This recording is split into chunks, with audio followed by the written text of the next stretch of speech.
إذا كان لديك هذا النوع من الغسالات وتعاني من هذا الصوت أثناء العصر أو أثناء التشغيل، فإليك الحل إن شاء الله. تابع الفيديو.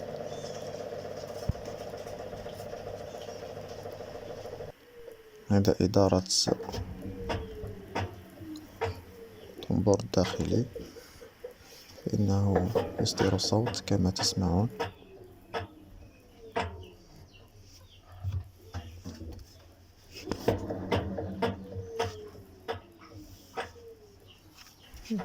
أول شيء علينا إزالة الغطاء الخلفي للغسالة،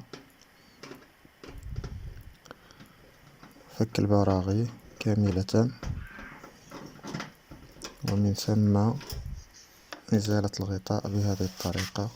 نقوم برفعه قليلا إلى الأعلى ثم نقوم بسحبه.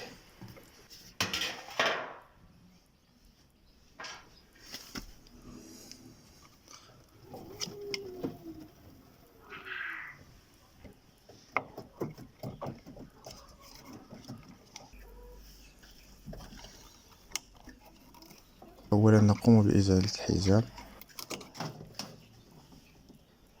عندما قمت بتحريك العجلة تبين أنها غير مشدودة بإحكام.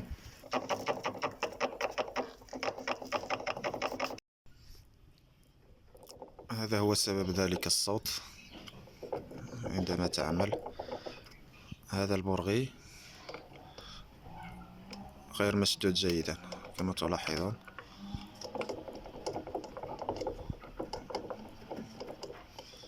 إن العجلة غير مثبتة بإحكام. سأقوم بشده باستعمال مفك البراغي رقم 19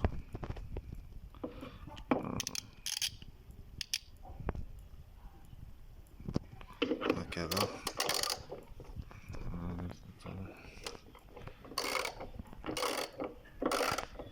على تثبيت هذه العجلة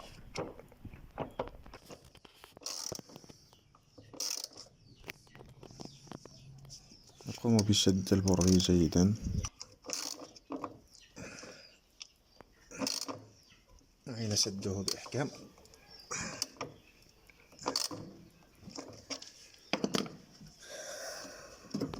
الآن أصبحت ثابتة. الآن نقوم بإرجاع الحزام إلى مكانه.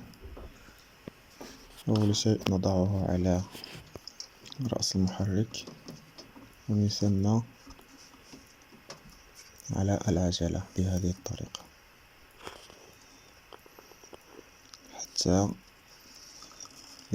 يعود إلى مكانه.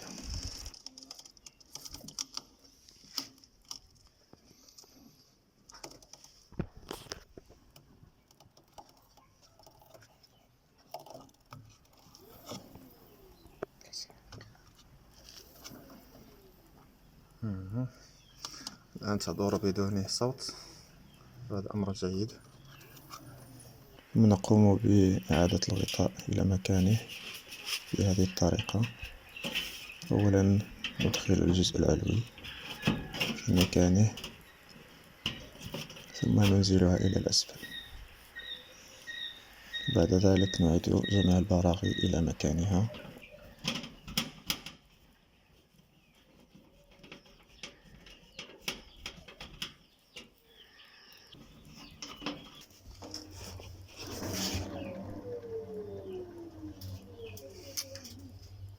هذا جيد.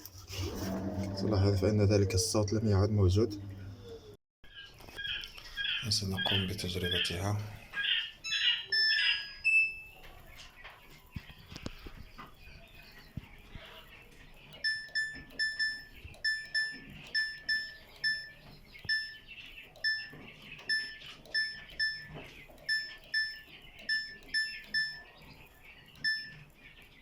اخترت هذا البرنامج للتجفيف والعصر.